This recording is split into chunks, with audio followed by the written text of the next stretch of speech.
itu apa sih? Better & Co itu HR consultant yang mendorong perusahaan-perusahaan berpikiran maju untuk bertumbuh secara berkesinambungan melalui solusi pengembangan organisasi, sumber daya manusia, dan juga teknologi. Nah, jadi kalau nanti ke depannya kita akan banyak webinar-webinar yang lain yang relate dengan teknologi ya. Jadi kita akan banyak memanfaatkan Gen AI dan ternyata banyak sekali ruang untuk HR berkarya dengan menggunakan AI ini. Nah, nanti kita akan bahas di free labs berikutnya gitu. Oke, boleh next-nya?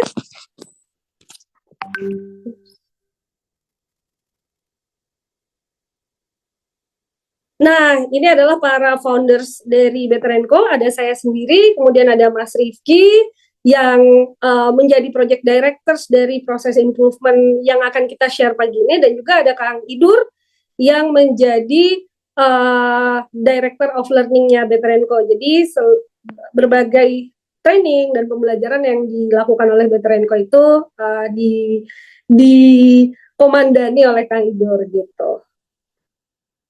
Oke, nah ini adalah 10 bidang keahlian Better & Co. Yang pertama, kita bantu company untuk melakukan strategic discovery, menemukan apa yang menjadi winning purpose-nya company, kemudian mengejawantahkan itu menjadi step by step implementasinya. Kemudian kita bantu juga company bikin HR strategi sampai dengan HR roadmap-nya. Kita bantu company menemukan DNA-nya dan set up company culture, organization development, mulai dari structure, kemudian juga operating model, kemudian Raci Matrix, job description, sampai dengan grading structure-nya. Kemudian kita juga memberikan layanan untuk performance management, mulai dari setting KPI-nya, kita juga ada KPI monitoring-nya, tracking-nya gitu ya, sampai dengan nanti bagaimana mengembangkan culture untuk coaching culture, feedback culture, dan seterusnya. Kemudian di sini juga ada total reward, di mana kita banyak membantu company untuk membuat mulai dari reward filosofi, kemudian juga salary structure, benefit, allowance, sampai dengan ESOP, employee stock option, ataupun management stock option ya. Jadi untuk executive compensation juga kita membantu sejumlah perusahaan begitu. Jadi teman-teman kalau yang tertarik untuk memperbaiki total reward-nya boleh menghubungi Better & Co. Karena kita juga melakukan reward optimization program. Jadi bagaimana supaya dengan budget yang sama kita bisa memperoleh manfaat yang lebih besar gitu ya. Kemudian talent management, mulai dari identifikasi talent, kita lakukan assessment, kita buat talent mappingnya, succession planning, kemudian juga membuat kompetensi model, baik itu technical maupun behavioral, sampai dengan nanti reskilling, upskilling, dan juga membuat jalur rotasi dan juga jalur untuk pengembangan karir dari karyawannya. Yang unik lagi kita miliki adalah objective dan key result. Ini adalah salah satu keahlian kami untuk membantu menyusun sejumlah organisasi, mengejawantahkan tadi ya strateginya supaya bisa dieksekusi. Itu gimana caranya dengan tools OKR, Objective dan Key Result. Dan terakhir kita juga memberikan pendampingan untuk perusahaan-perusahaan yang mau implementasi agile ways of working, gitu kurang lebih.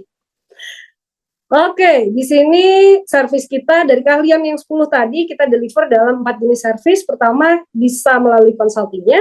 Yang kedua itu kita juga punya aplikasinya, ini SaaS gitu ya, jadi teman-teman bisa gunakan aplikasi kami untuk organization management. Di sini ada repository business process, kemudian juga ada otomasi job description, ada pengukuran workload analysis, dan juga penentuan kompetensi model juga ada di situ ya. Jadi penyimpanan kompetensi model atau pendefinisian kompetensi modelnya pun ada di Rising ini. Jadi yang ketiga adalah people development, kita mulai dari training, coaching, sampai dengan program-program pendampingan seperti live in di desa, sampai ada capstone project untuk kompetensi-kompetensi yang sedang dibangun. Dan yang terakhir yang kita kembangkan adalah HR Tech dan People Analytics. Di sini kita banyak menggunakan machine learning untuk membuat produk-produk analytics kita yang customized. Kemudian juga kita sekarang sedang mengembangkan sejumlah aplikasi dan juga materi pembelajaran untuk agentic AI untuk teman-teman HR seperti itu. Oke. Nah, ini adalah beberapa company yang sudah kita bantu. Kurang lebih hari ini kita sudah membantu sekitar 160 perusahaan, mulai dari swasta, yang sifatnya nasional maupun swasta asing, BUMN, BUMD, kemudian juga ada dari pemerintahan, dari berbagai sektor dan industri. Ini adalah beberapa contoh klien kami dari ABM, kemudian ada Bakti, Bluebird, BTN, kemudian CKB, DKT Indonesia, PT23, Infomedia, Icon Plus, Indika, Jalin, dan masih banyak lagi ya. Oke, nah ini juga aplikasi yang kita kembangkan, Rising ini mendukung kebutuhan klien-klien Metrenco, kemudian kita juga sudah melakukan pengukuran beban kerja lebih dari 12.000 orang ya, 12.000 karyawan, kemudian kita berhasil mengidentifikasi 30% aktivitas yang bisa di streamlining dan juga digitalisasi, serta kita memetakan lebih dari 50.000 proses bisnis di berbagai organisasi ya. Dan ini adalah beberapa klien yang sudah menggunakan produk kami yaitu Rice In. Di antaranya ada Aerofood Indonesia, ada Pertamina Patraniaga, ada kemudian juga Arkat, ada Pelni, dan masih banyak lagi. Oke, nah untuk pembicara hari ini langsung orang yang in charge sebagai Director of Project untuk proses improvement yang kita lakukan untuk 2 brand fashion cukup besar di Indonesia, cukup terkenal, dan mungkin teman-teman juga menggunakan brand itu, tapi kita nggak spill ya nama brandnya for the sake of ya kerahasiaan klien gitu ya.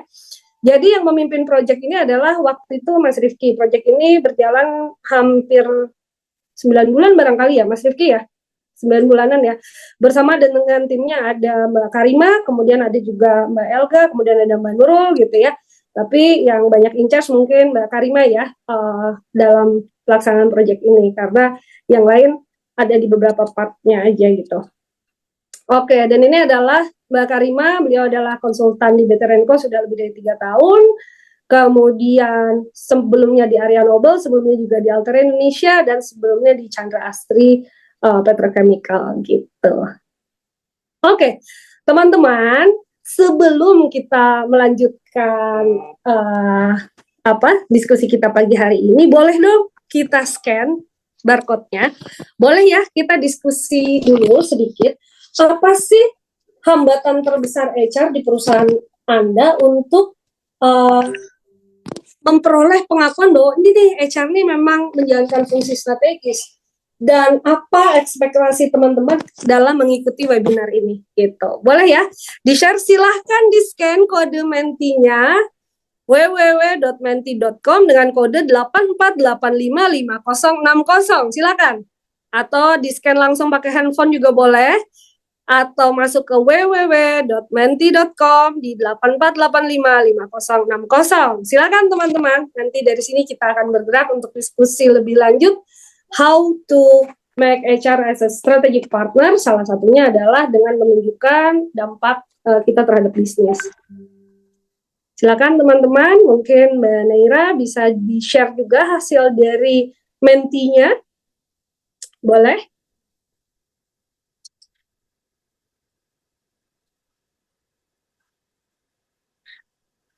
Oke, ini udah ada beberapa yang baru datang. Halo Mbak Listia, Desi Lestari. Hai, Mbak Listia dari? Saya apa itu teh? Saya ex Hijrah. Oh, dari ex Hijrah. Baik. Tia, apa kabar? Oh, ternyata. Halo Mas Rifki, maaf lagi di rumah sakit ya. Oh iya. Siapa yang sakit? Semoga anak saya. Oh ya Mbak. Allah. Makasih. Cepat sembuh ya. Semoga sehat-sehat semua. Makasih Mbak. Iya. Ya Allah, masih rajin aja ikutan. Alhamdulillah. Oke. Silahkan masuk ke www.menti.com 84855060. Silahkan dimasukkan apa sih hambatan terbesar HR di perusahaan Anda untuk diakui sebagai fungsi strategis. Karena kita nggak bisa memungkiri ya, HR tuh ya administratif, ya HR mah fungsi polisi, HR mah fungsi comply terhadap regulasi aja deh. Nah, kira-kira apa sih yang menurut teman-teman yang menjadi hambatan kita sebagai HR untuk diakui sebagai fungsi strategis? Silahkan Halo, ini dari rekrutmen PT 23 Makmur. Halo, siapa nih? Ini geng 23 bergabung. Ini juga ada dari, ini namanya Wardah atau dari brand Wardah ya? Halo Mas. Halo Mas Dimas, apa kabar? Mbak, Baik, baik. hai. Mas Andi, apa kabar Mas Andi?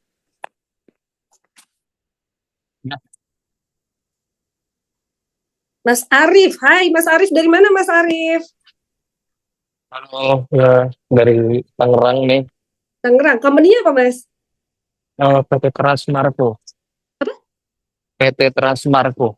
Oh, Transmarko. Oke, Iya, retail ya. retail betul. Itu dulunya ini ya, apa? Transcorp, bukan? Under Oh, Transcorp. oh, bukan. Kita perusahaan retail fashion, salah satu brand kita Hastapis. Oh, gitu. Oke, Iya. teman-teman, sambil yang baru masuk silahkan boleh diisi bergabung di menti.com, www.menti.com dengan kodenya 84855060. Boleh dong sharing-sharing apa sih hambatan terbesar HR di perusahaan Anda untuk diakui sebagai fungsi strategis. Boleh, silakan. Yang baru gabung, yuk langsung masuk ke www.menti.com. Halo Pak Azrul, Fajri, hai. Rajin, ini masih Oh paling Mbak, rajin. sorry, lagi di jalan, lagi di Jogja mau ke Gua Pindul nih. Mau jalan-jalan, ikut kan? Asik banget. Pulkam ya Mas ya? Enggak, ini sama bapak-bapak pengajian di rumah, lagi jalan-jalan ke Jogja. Bapak-bapak pengajian lagi jalan-jalan. Jalan-jalan syariah. Mantap. Oke, di sini udah ada yang jawab. Boleh yang lain sambil diisi ya, www.menti.com dengan user code-nya 84855060. Nah, ini udah ada beberapa orang yang menjawab di mana saya bacain ya. Ada yang bilang basically HR support function not in core business. Oh, oke. Jadi basically emang secara takdir awalnya HR itu emang support function bukan core business. Jadi karena support function susah diakui sebagai fungsi strategis.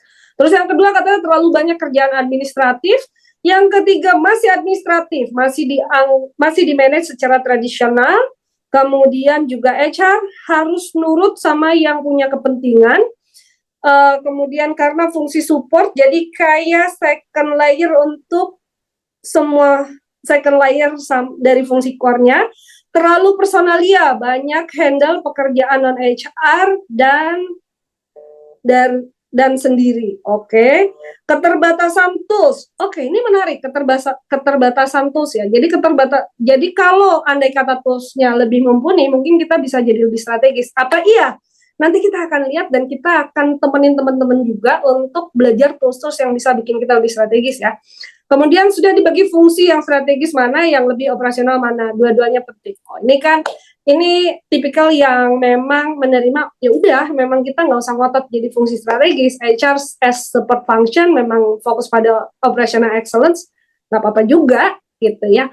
Kemudian harmonization of execution in multiple location. Wah, ini siapa nih? Pasti lokasi kerjanya banyak ya.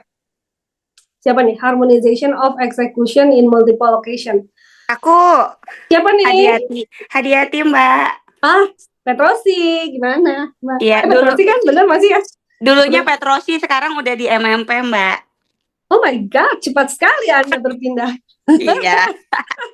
Tapi sama-sama lah Mbak, kan lokasinya ada di Jakarta, terus ada di site juga. Site-nya juga multiple site. Nah itu susah sih eksekusi konsistensinya gitu ya, seperti apa gitu sih Mbak. Oke, I see. Ya. Ada Kang Mirza. Halo Kang, Damang Kang, Bandung Kang. Si Akang mungkin masih di kereta kayaknya. Baik, berarti Mbak Hadiati masih tambang ya? Nggak bisa ke lain hati ya dari dunia pertambangan? Iya, sekarang beda mineralnya aja Mbak. Oh, sekarang apa? Nikel? Nikel, ya. Mantap. Itu anak emas ya sekarang ya, nikel. Oke, di sini juga ada yang berkomentar congruency between policy and its execution due to unbalanced leadership style and perspective. Menarik. Berarti sebenarnya drive dari leadershipnya harus kuat supaya HR mau bisa jadi fungsi strategik ya. Boleh dong komen, ini siapa nih yang nulis? Aku juga. Luar biasa. Maaf ya. Ada 3 tuh Mbak, aku Mbak. Ya. Oke. HR-nya service personalia aja sudah mulai strategis tapi otoritas kurang. Nah, ini siapa nih yang udah mulai strategis tapi otoritas kurang? Dari saya, Siapa tuh? Dimas. Mas Dimas. Oh, jadi kalau di tempat Mas Dimas sudah mulai strategis ya HR-nya ya? Iya, Weh, mantap. Apa saja Mas fungsi strategis yang kurang lebih udah jalan sekarang? ya ini apa namanya? Tapi maksudnya ini udah mulai strategis itu, udah mulai. Cuma paling banyak itu baru di level ketua timnya aja gitu. Kalau untuk yang di bawah ketua timnya belum sejauh itu gitu. Kalau yang untuk para anggota masih mayoritasnya fungsi di administrasi gitu, masih. Tapi kalau untuk yang di ketua timnya udah bener-bener jadi HRBP. I see. Jadi yang ketua timnya udah benar-benar jadi HRBP ya. Oke. Kemudian ada lagi yang menuliskan customized solution within rigid policy and barrier. Ini memang tantangan berat ya. Apalagi kalau industri-industrinya highly regulated ya. Kemudian karyawan senior, karyawan lama susah diatur. Sehingga ketika mau menjalankan suatu program yang sifatnya strategik, kalau karyawan senior tidak nyaman, kemungkinan agak susah untuk dijalankan ya. Jadi ini ngomong-ngomong karyawan senior, jangan-jangan kalau HR sebenarnya setuju bahwa ada pembatasan usia ya, karena makin tua makin susah diatur gitu ya. Itu asumsi saya gitu ya, asumsi saya. Oke, kita akan lanjutkan ya ke next-nya, boleh? Ya, oke. Ekspektasi tadi udah ada yang isi belum, Mbak Neira? Halo, slide keduanya ada yang isi? Oh, nggak, yang next slide-nya udah ada yang isi? Belum ada, Mbak. Belum ada. Oke, mungkin kita lanjut dulu ya. Nanti sama dari presentasinya biar kita segera masuk ke inti acara. Oke, boleh di stop share-nya? Ya. Oke, terima kasih teman-teman. Jadi tadi udah banyak sharing-sharing juga ya via menti.com dan kita akan masuk ke next-nya, silakan. Nah, hari ini kita melakukan webinar, tujuannya adalah membongkar mindset bahwa HR adalah only administrative function. Tentu ada fungsi-fungsi administratif yang memang harus kita jalankan, tapi nggak cuma segitu. Gimana caranya kita keluar dari kerangka administrative function saja, kita harus bikin intervensi-intervensi HR itu memiliki dampak yang terukur. Nah, itu yang akan kita sampaikan di dalam webinar ini. Kemudian berbagi pengalaman dalam meningkatkan pengaruh strategik HR, khususnya kita akan bawain case study gimana HR bisa mempercepat go to market proses ya. Jadi gimana dari product design sampai akhirnya ke produk itu di launching di market yang asalnya berlangsung 11 bulan ya Mbak Karima, apa 9? Saya lupa deh. 9 ya? 11. 6 sampai 10 bulan. 6 sampai 10 bulan dengan intervensi ini kita bisa perpendek jadi berapa bulan Mbak Karima? Jadi 6 bulan. 6 bulan ya. Jadi yang asalnya 9 jadi 6 bulan gitu ya. Oke. Itu kan percepatannya 33% ya. Artinya lebih cepat 30% itu penjualan juga akan terdorong banyak gitu ya. Oke, langsung aja saya serahkan webinar ini kepada para pembicara kita, yaitu di sesi pertama akan disampaikan oleh Mas Rifki selaku Project Director dari pelaksanaan proses go to market strategi ini ya, Mas, percepatan proses go to market ini. Silakan Mas Rifki. Oke, terima kasih Mbak Alin. Selamat pagi teman-teman. Suara saya kedengaran jelas? Kedengaran jelas. Aman ya? Oke.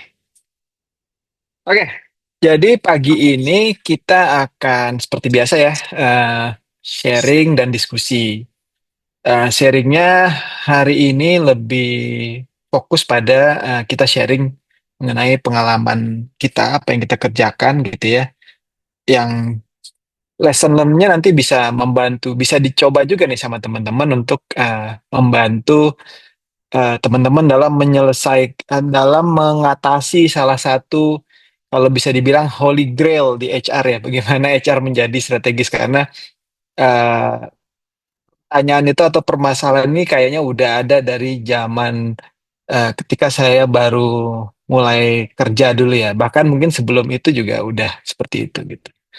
Oke, sekarang kita mulai dulu dengan pertanyaan mengapa HR masih dianggap non strategis. Oke, boleh next Mbak Nera. Sebenarnya tadi teman-teman udah banyak sekali menjawab ya. Mungkin listnya lebih komprehensif dari yang saya tuliskan di sini. Tapi kalau kita coba cari intisarinya dari pengalaman kami berinteraksi dengan para eksekutif, itu biasanya penyebab-penyebab utamanya itu karena data ya. Kita tahu sendiri data HR itu salah satu data yang paling problematik di organisasi ya. Karena pertama datanya itu seringkali tidak ada gitu. Kalaupun ada seringkali tersebar-sebar menyimpannya gitu ya. Kalaupun terkumpul tidak bisa diolah menjadi suatu insight gitu ya. Nah, itu yang menyebabkan HR seringkali dianggap tidak strategis, salah satunya data dan insight.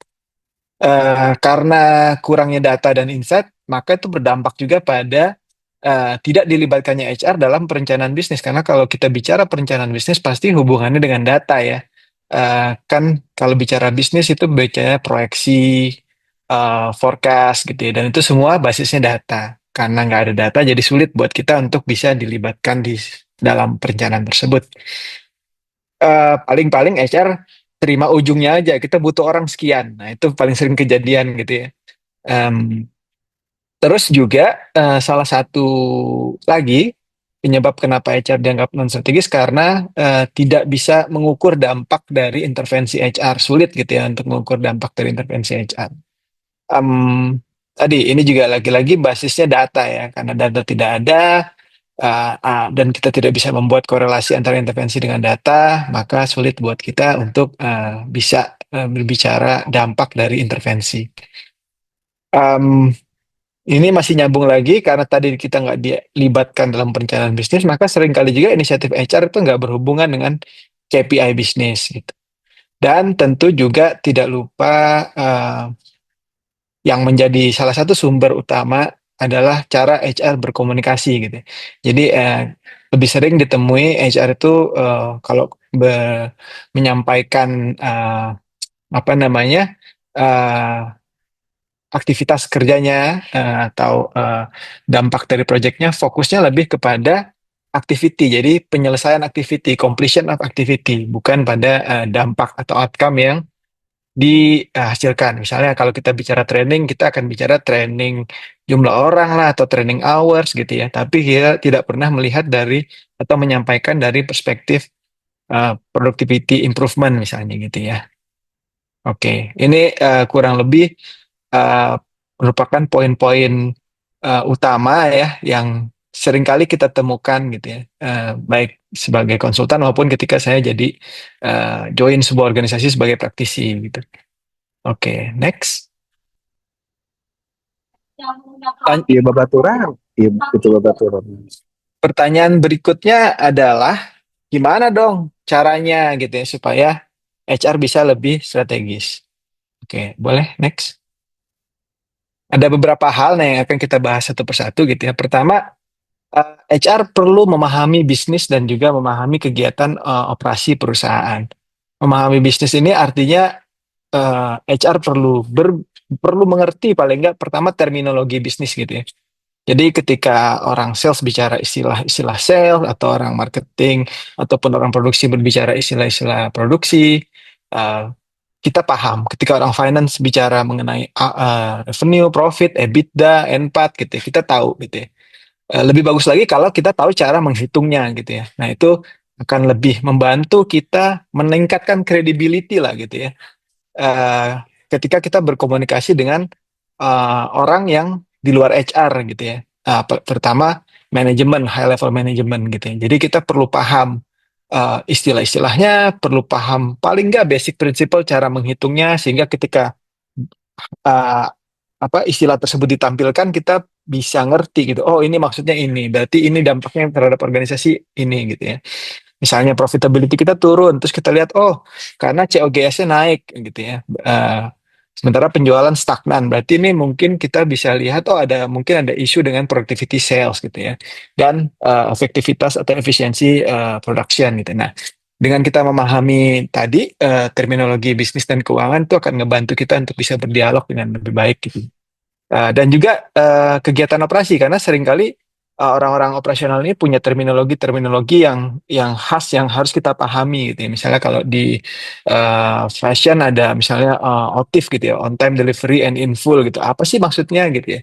Itu perlu sangat dipahami. Nah, untuk bisa memahami ini tentu kita harus sering-sering bergaul gitu ya dengan orang-orang di luar HR, keluar dari zonanya HR, ngobrol, diskusi gitu ya dengan teman-teman dari berbagai divisi lain, sering-sering ke lapangan gitu ya untuk bicara, untuk bisa memahami proses produksi dan juga istilah-istilah produksi. Nah, ini merupakan salah satu kunci nanti buat kita bisa memperkirakan dampak dari intervensi kita. Kalau kita paham operasi gitu, kita paham proses bisnis, kita paham terminologinya, ini akan menjadi aset yang berharga buat HR.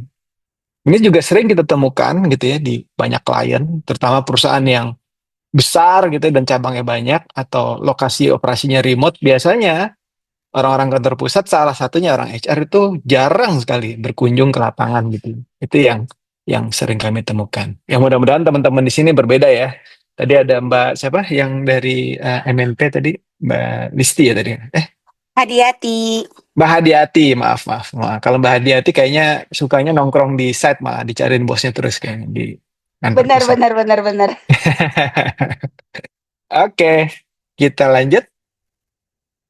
Tips berikutnya. Nah, sesudah kita paham bisnis, kita paham operasi, barulah kita bisa nih mulai menyelaraskan inisiatif HR dengan problem-problem dan goal di bisnis gitu ya.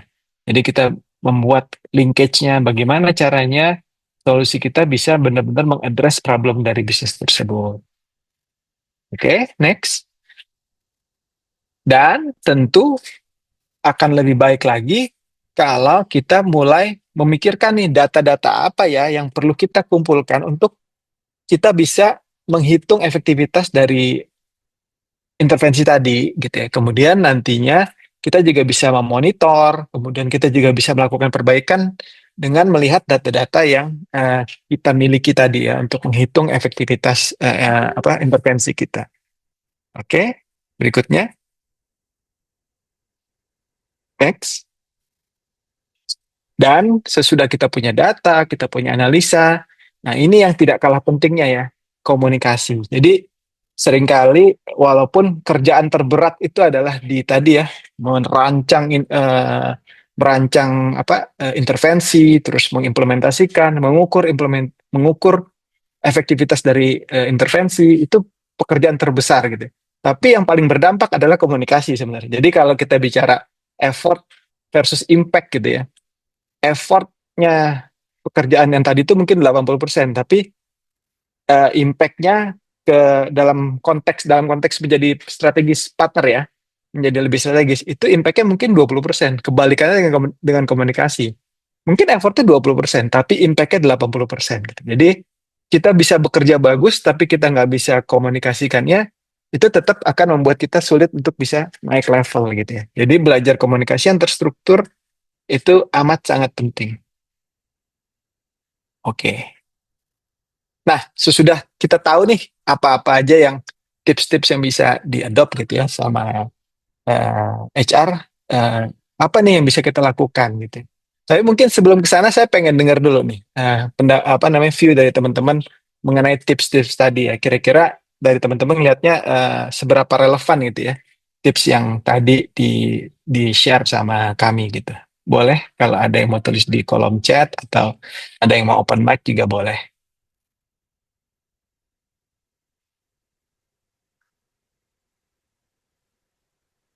Atau kalau ada yang mau diklarifikasi juga boleh kalau ada terminologi yang kurang jelas atau saya ngomongnya terlalu cepat gitu ya. ini dari Mas Azrul Fajri nih menarik bahwa memang secara proses key proses di other function memang jarang melibatkan HR Mas Rifki compare to tech to finance atau mungkin to other function yang dianggap lebih mempengaruhi. Nah memang HR ini dianggap lo ntar aja deh gitu kan kalau gue butuh orang gitu Mas Rifki katanya. Iya, betul. Nah, memang ini terjadi karena biasanya kita hanya pasif gitu ya, Mas Azrul ya. Kan tadi ya, ujungnya tuh pasti orang minta minta tambahan tim ke kita ya. Nah, yang sering terjadi adalah HR tidak cukup pede tuh untuk men-challenge. Kenapa minta timnya sekian? Basisnya apa? Nah, itu kita nggak cukup pede karena pertama, kalau diajak dibales gitu ya, terus mereka mengeluarkan terminologi dari bahasa mereka, kita langsung bingung ngeheng gitu. Aduh, duh, apa nih maksudnya ya gitu.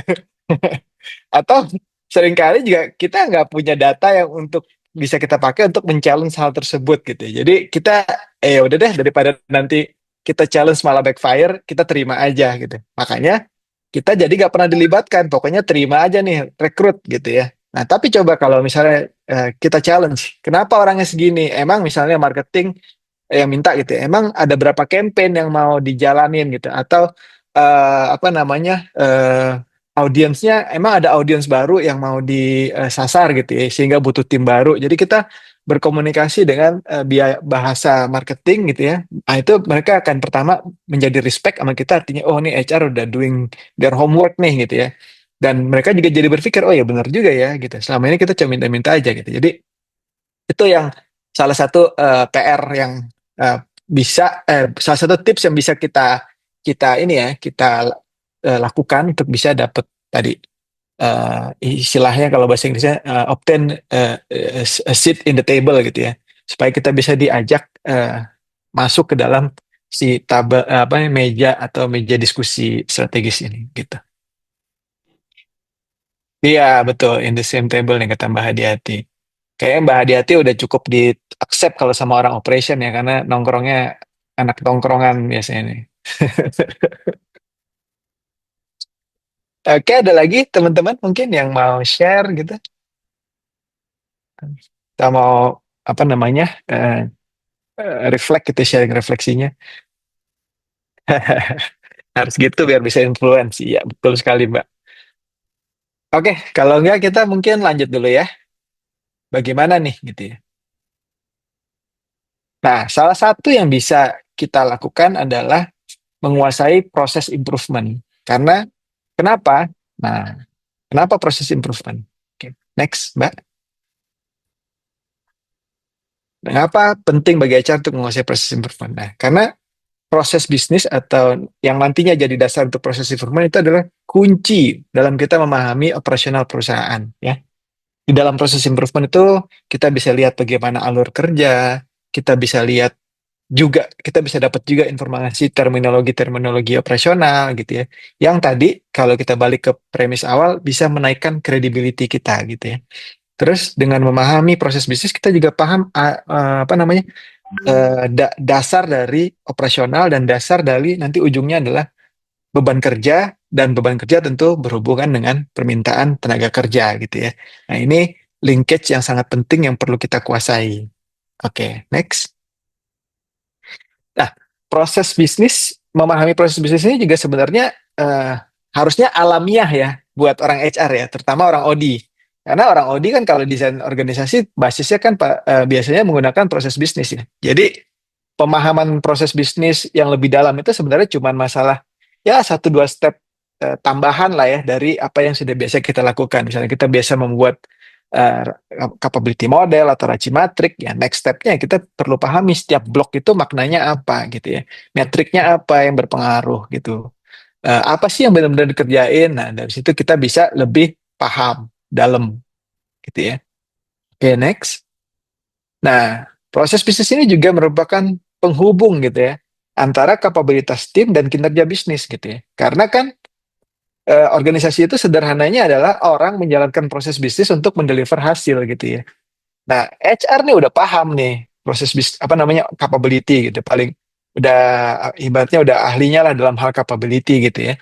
Pengembangan capability, jenis capability apa. Nah, tinggal mereka memahami proses bisnis sehingga akan klik tuh ketika ada masalah kinerja bisnis, mereka bisa melihat dari perspektif kapabilitas dan proses. Jadi nggak melulu solusinya training, nggak melulu solusinya nambah orang gitu ya. Kita juga bisa lihat, oh mungkin solusinya adalah perbaikan proses bisnis yang nanti akan ujungnya ujungnya itu akan balik lagi ke perbaikan struktur organisasi. Itu yang apa namanya seperti ya lingkaran lah ya. Jadi kalau kita bicara proses bisnis, nanti ada impact yang ke struktur, ada impact-nya juga ke capability. Di mana itu adalah udah bagian dari pekerjaan HR gitu. Gitu. Nah, sebentar sebelum kita lanjut nih saya mau coba ada pertanyaan dari saya lihat. Bilang di bidang footwear, oke.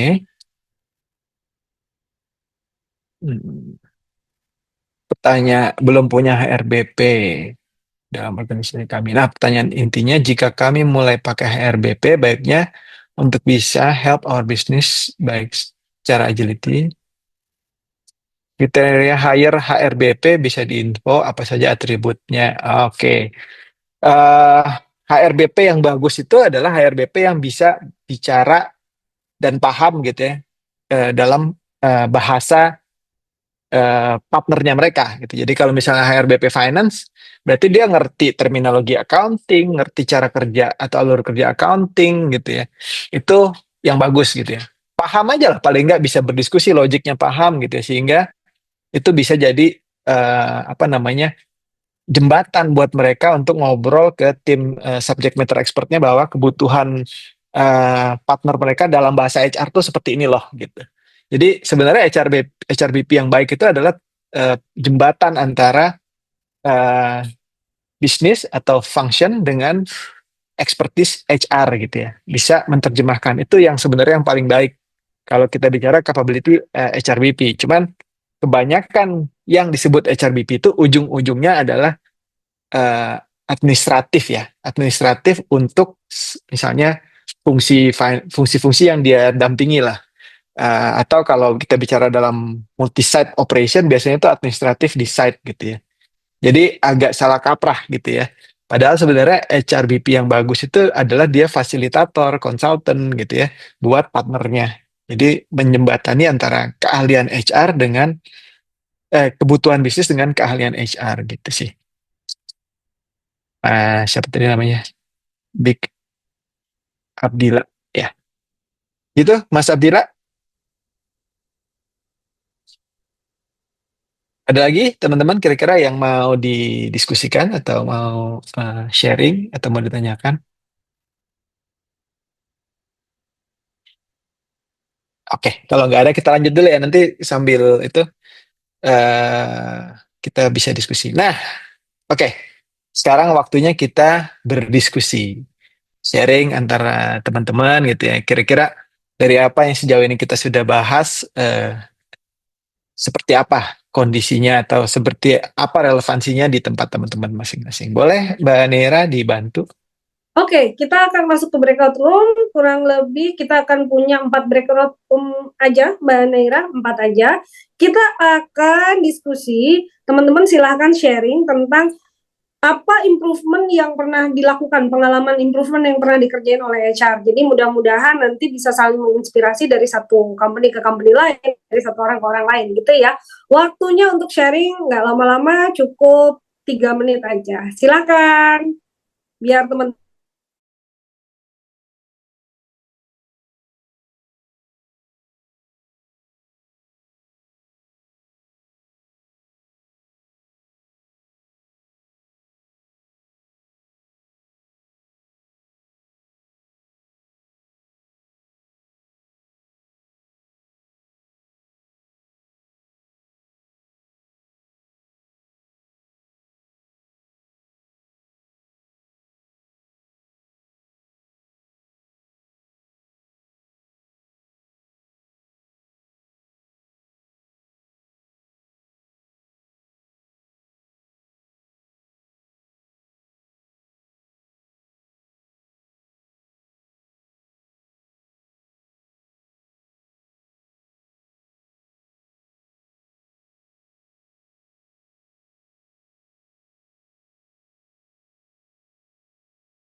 Halo, sudah kembali ya? Lagi tengah-tengah diskusi nih. Hai teman-teman, gimana tadi? Udah ada insight-insight dari yang lain? Udah ada ya? Oke, ternyata ada juga yang nyimak di YouTube loh. Ada Pak Dinanto di YouTube yang beliau juga punya pertanyaan bagaimana caranya HR bisa jadi profit center, tidak lagi jadi cost center katanya. Wah, nanti itu bahasan yang seru banget ya. Nanti kita bisa bahas ya, either di belakang atau kita akan punya sesi khusus tentang ini ya, Mas Rifki ya. Betul, betul.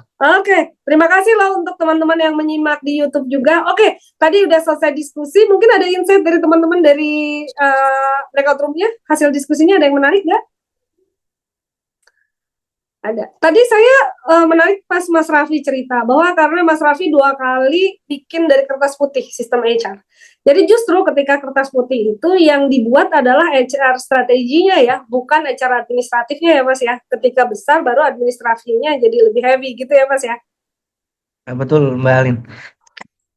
Ya, menarik. Jadi kadang-kadang kita mikir HR itu buat ngerjain administratif dulu, yang strateginya di belakangin. Kalau Mas Raffi ini 2 kali setup, multinasional ya, dua-duanya ya Mas ya?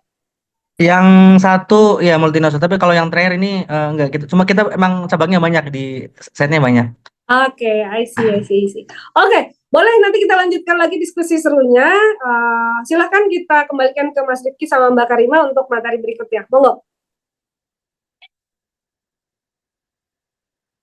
Oke. Ya, kita lanjut lagi. Tadi kan kita bicara mengenai mengapa HR perlu menguasai proses improvement ya.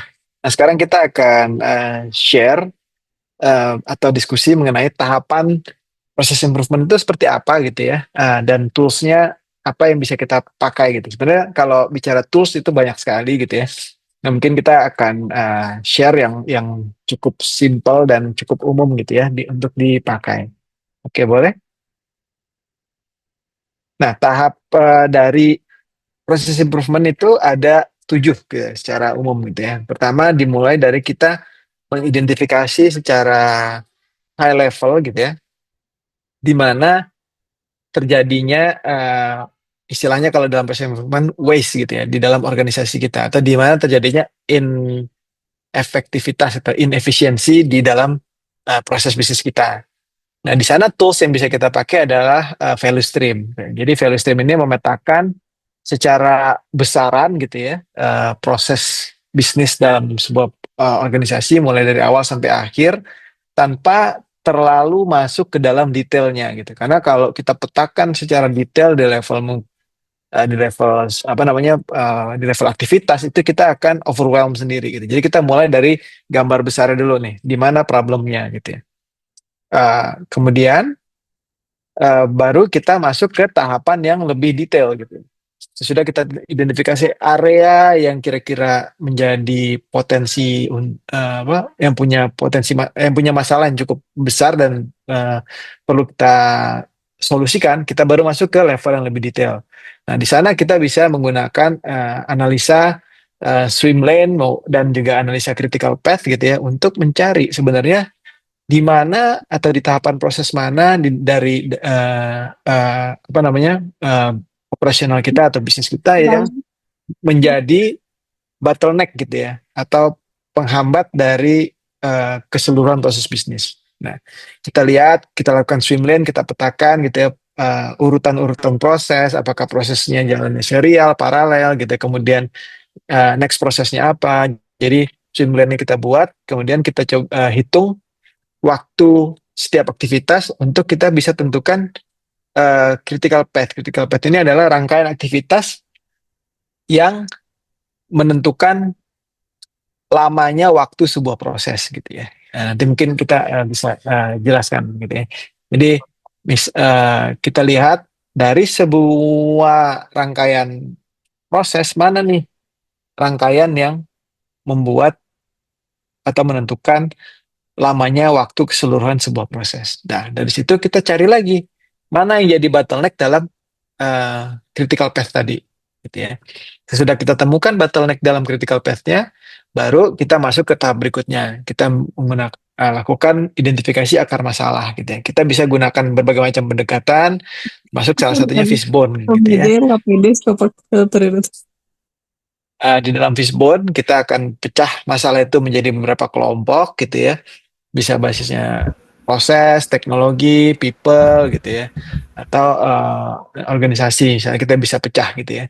Dan dari situ kita petakan permasalahannya apa, sudah kita temukan sumber permasalahannya, baru kita masuk ke tahap ideasi solusi gitu ya.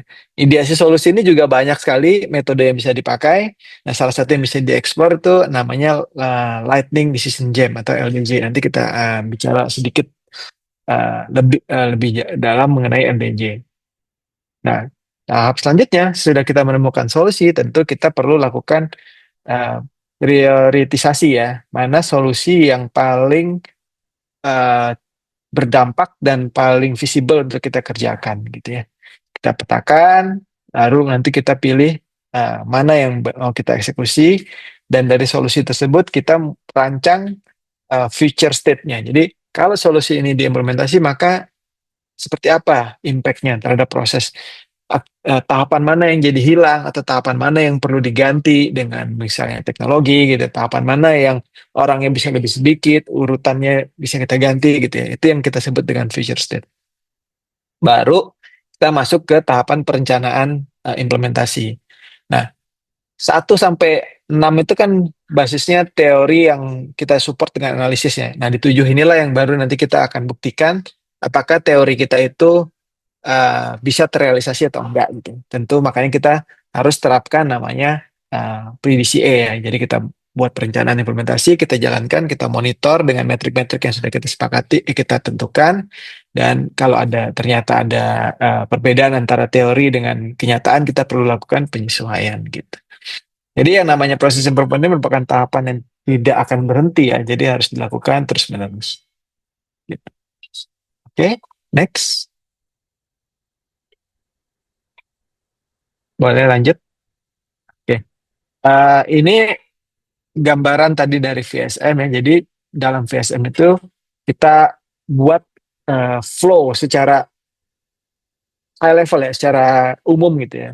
Step-stepnya gimana? Jadi step 1, step 2, step 3, step 4 sampai mulai dari istilahnya awal sampai keluar output yang memang diharapkan gitu ya. Nah, tentu dalam sebuah organisasi itu ada banyak sekali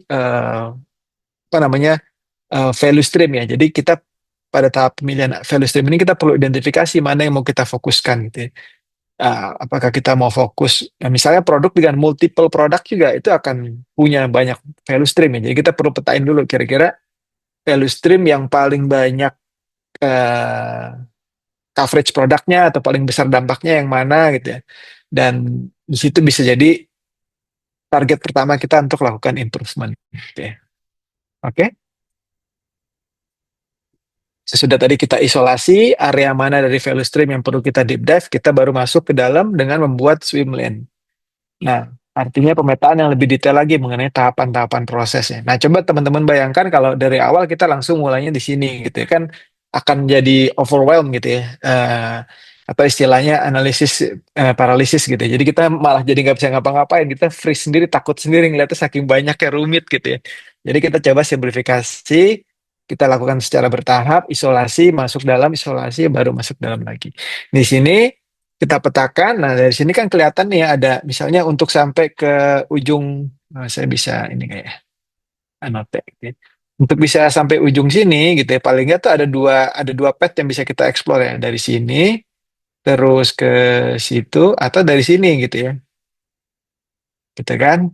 Ke sini atau dari sini ke atas gitu ya, muter dulu. Nah, ini yang kita sebut analisis critical path. Jadi setiap path kita hitung waktunya, mana waktu yang paling panjang itu adalah critical path.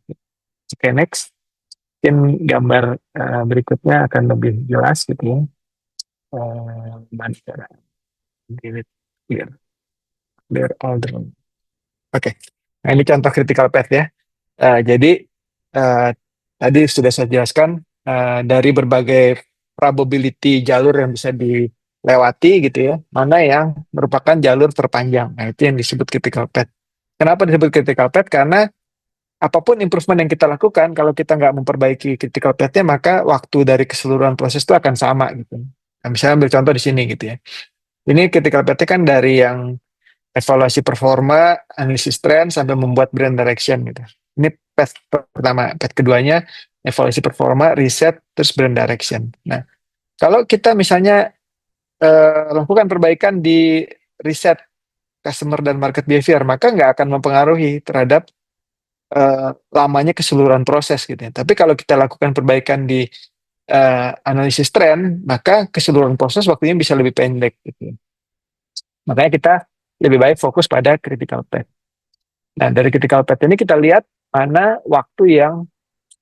aktivitas yang memakan waktu paling banyak gitu. Dan atau mempunyai potensi perbaikan paling besar, itu yang akan jadi tentu prioritas pertama untuk kita perbaiki gitu ya. Oke. Next. Nah, kenapa sih kita perlu memilih gitu ya? Karena kita punya resources yang tak terbatas gitu ya. Artinya kita punya limited time, kita punya limited jumlah orang, kita punya limited uang gitu ya. Maka kita harus melakukan prioritas perbaikan di mana perbaikan tersebut bisa membawa dampak yang paling besar buat bisnis. Dan dari sudah kita lakukan isolasi, prioritisasi untuk fokus area perbaikan, baru kita mulai coba gali lebih dalam lagi apa penyebab masalah di area tersebut gitu ya.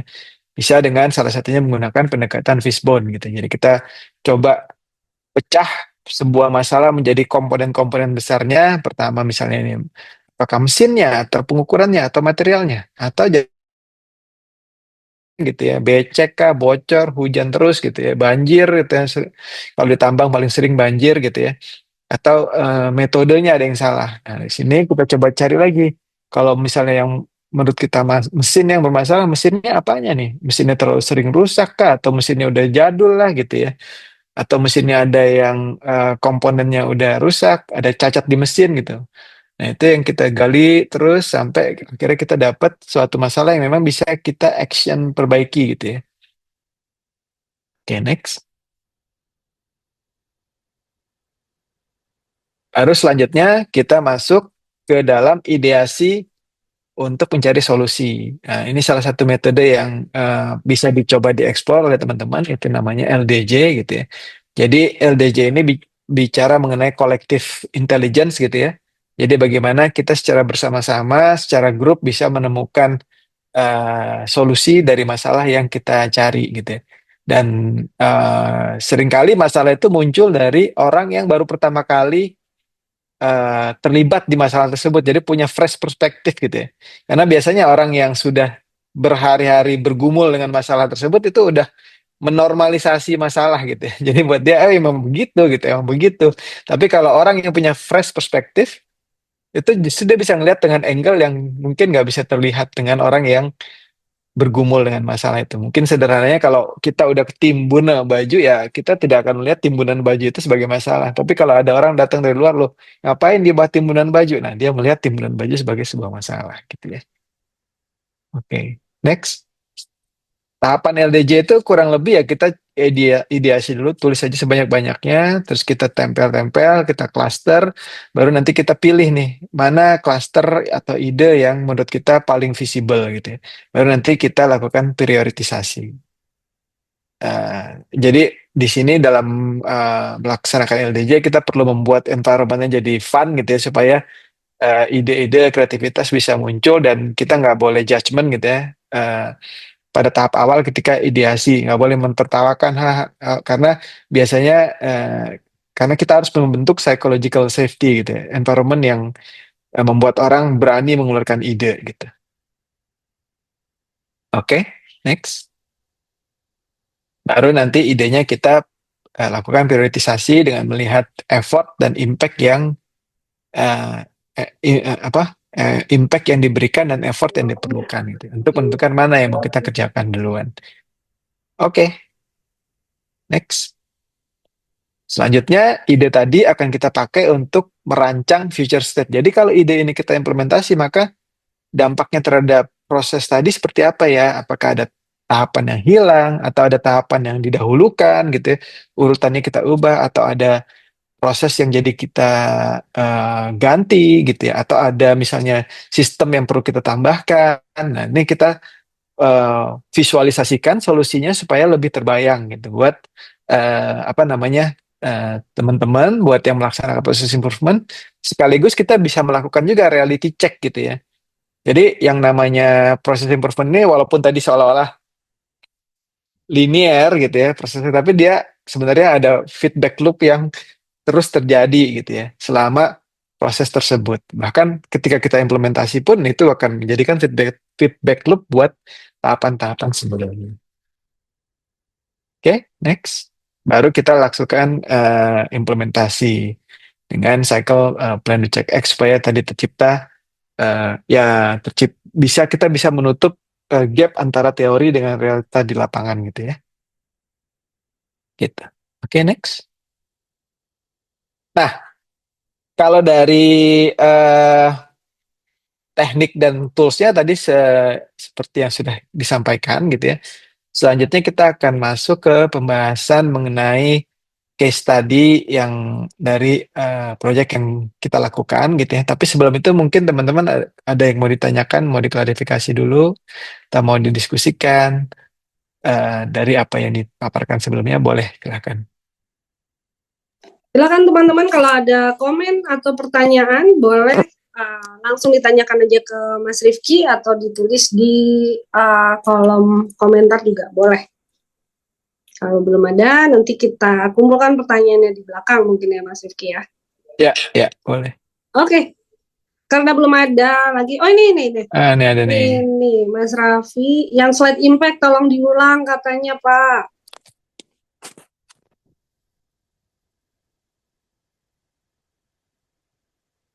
Boleh mundur. Yang ini maksudnya Mas Raffi? Iya Pak Rifki, betul.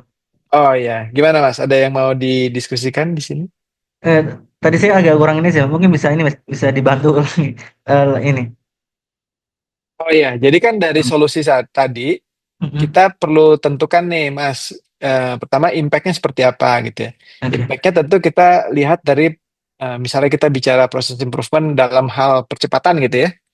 Berapa banyak waktu yang bisa dikurangi dengan kita melakukan atau mengimplementasikan solusi tersebut gitu ya. Kemudian effortnya seberapa besar nih gitu ya. Apakah kita butuh investasi capex yang besar gitu misalnya karena butuh sistem baru, teknologi baru gitu. Atau kita butuh rekrut orang baru gitu ya yang sebenarnya relatif lebih mudah dibanding kalau kita investasi gitu ya. Nah, itu yang jadi bahan pertimbangan kita untuk effortnya gitu ya. Jadi kita petakan tuh setiap solusi impact-nya seperti apa terhadap objektif yang mau kita capai gitu ya. Kalau misalnya percepatan berarti pengurangan waktu, kalau misalnya cost berarti pengurangan biaya, kalau misalnya quality berarti pengurangan defect gitu ya, atau peningkatan kualitas gitu ya. Ya, atau pengurangan defect lah, pengurangan cacat pada produk gitu. Nah, impact-nya kita tentukan, kemudian effort-nya tadi seberapa besar, effort dalam hal ini berarti biaya gitu atau jumlah orang gitu ya, yang harus kita keluarkan gitu. Sudah itu baru kita petakan ke matrik ini. Nah, kita akan fokus pada yang impact-nya besar dan effortnya juga nggak terlalu besar gitu ya.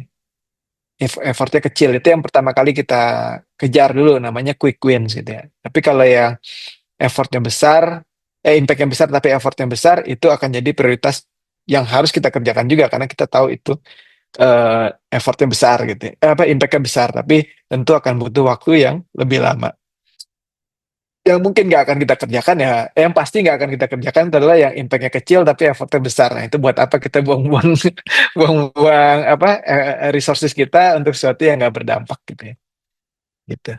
Tapi tetap kita perlu catat itu gitu ya, karena mungkin suatu saat ketika kita menemukan problem lain, solusi tadi itu bisa kebalik posisinya gitu. Karena kan solusi itu kontekstual ya, tergantung kondisi yang kita hadapi.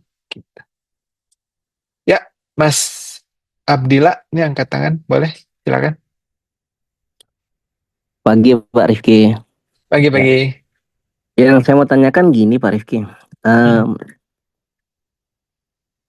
kriteria atau mungkin apa ya, basic knowledge yang harus dimiliki sebagai HRBP untuk menyelesaikan problem owner atau BOD kayak gitu. Nah itu apa saja frameworknya itu? Itu misalnya untuk kita sebagai apa ya? Untuk sebagai partnership, jadi kita itu nggak asal ambil gitu loh. Jadi nggak apa rugi di awal gitu. Nah, jadi nanti takutnya pas waktunya sudah di agreement dan semacamnya, and then ya nggak sesuai nih. Nah, jadi kan keluar nih cost-nya kan. Nah, jadi maksudnya itu cara kita ngetahui orang itu kualitasnya secara HRBP dan dia ngasih solution yang bagus itu seperti apa sih, dan dia harus memiliki apa tuh basic knowledge-nya tuh, entah secara framework yang tadi yang disebutin apa Pak Rifki yang FSM terus dan mungkin Fishbone dan semacamnya yang lainnya. Jadi kita itu talkingnya itu lebih dikdafnya itu enak gitu. Jadi nggak perlu dia Pak ini gimana nanya-nanya mulu gitu kan, mana kita pengennya kan pengen solusi gitu langsung. Jadi kayak semacam konsultan kayak gitu kan. Ya, terima kasih Pak Rifki. Mas Rifki sedikit meletakkan konteks, Mas Abdil ini adalah founders ya. Jadi beliau sedang maju mundur mau pakai fungsi HR-nya kapan, nunggu seberapa besar dan HR-nya harus berfungsi seperti apa gitu Mas Rifki. Oke. Yang pasti pertama syarat pertamanya HR-nya harus bisa ngomong atau dengan bahasa yang sama dengan Mas Abdil ya. Jadi kalau Mas Abdil tadi kan di bisnis retail sepatu gitu ya misalnya. Ya dia harus ngerti terminologi di retail sepatu dan ngerti juga itu maknanya apa gitu ya. Jadi bisa dites aja Mas. Misalnya nih kita mengalami problem dengan jumlah customer yang datang ke toko kita kurang, kira-kira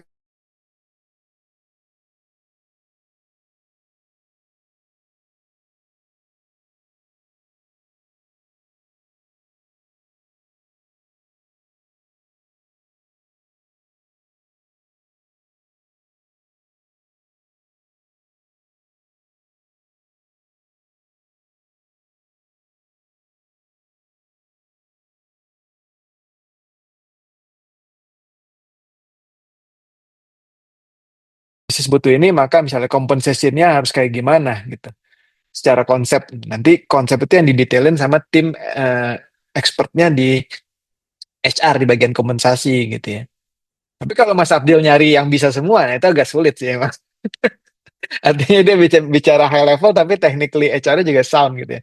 Mungkin bakal lebih challenging mencarinya Mas Abdil gitu kali. Oke Pak Rifki, makasih banyak. Oke. Sip. Kita lanjut lagi.